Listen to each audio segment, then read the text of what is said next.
عليكم ورحمة الله تعالى وبركاته. أنا جو أهمنا وأنا سلام يا أصحاب القارئة مانتي وحان ربائنا هل كان أقدر عطسي مهم إسلام كان واحد بدن كفكر أي دولة الصومال لان قرأهان مصبيحي دولة قاميو حبسيقا لغو حكومي ولكن عبد الملك موسى عبدان السمفرة الصوماليات waxaan ka codsanayaa dawladda Soomaaliland inay sii dayso Cabdimalik Codaan insha Allah waxaan ilaahay ugu baryaa inuu ka soo fududeeyo xabsiga kiiska lagu haysto insha Allah waxaan rajeynayaa ducadeena inuu ilaahay u aqbalo marka aniga waxaan dhihi lahaa dawladda Soomaaliland Codaan free Codaan ayaan dhihi lahaa marka insha Allah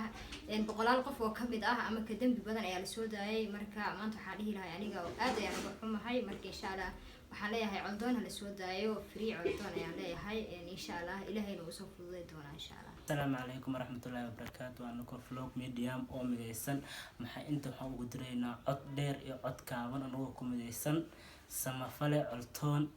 وحنا كعسنينا حكومة سوماليلاند مدحوين مسبحي مدحوين كحيانك كتوميها برلمانك لنعول بود دولة سوماليلاند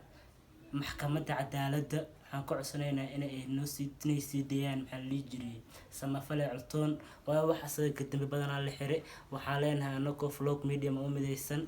فري علتون إن شاء الله وان رجينا إن السودان. السلام عليكم وني سلام أصحاب تدمانتين بقي دك صومالية دن maanta halka waxa soo fadhiisanay anagoo dhan oo Flows Media in halkan aan waxa ugu dirno codsi dheer madaxweynaha Soomaaliland Musabbixi iyo dhamaan kulli dawladda Soomaaliland xadna dhahno samafal Cabdimalik Muuse Codaan inay noo sii daayaan cod gaaban iyo cod dheer oo si ugu direena in Cabdimalik Muuse Codaan kulli dad qof wuxuu ahaa oo samafal ah oo nugu weyn oo qaali ودك Soomaaliyeed dhan ku weyn marka xariilahay in si daayaan kulli nin oo maanta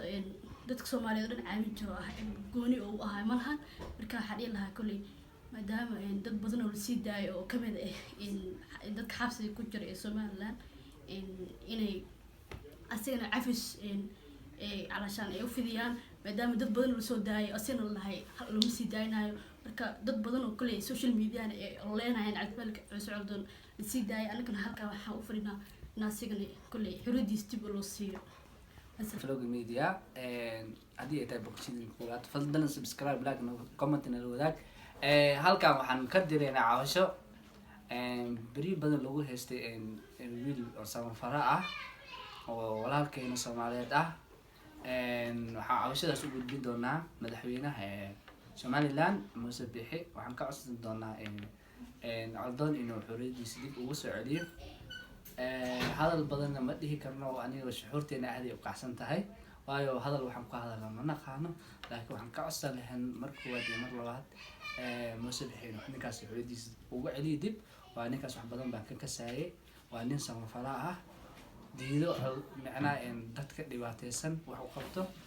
dad badan ba wax u qabtay laakiin waxaan jeclaan lahaa Musabbixi cod dheer anigoo ku hadlayno hadii aan ahnay Flows Media na tixgeli oo na sharaf ninkaas xoriyadiisa dib ugu celi intaas kaliya barnaamijka maanta ugu taagay. السلام عليكم ورحمة الله وبركاته. دمان أصحاب تواني سلامني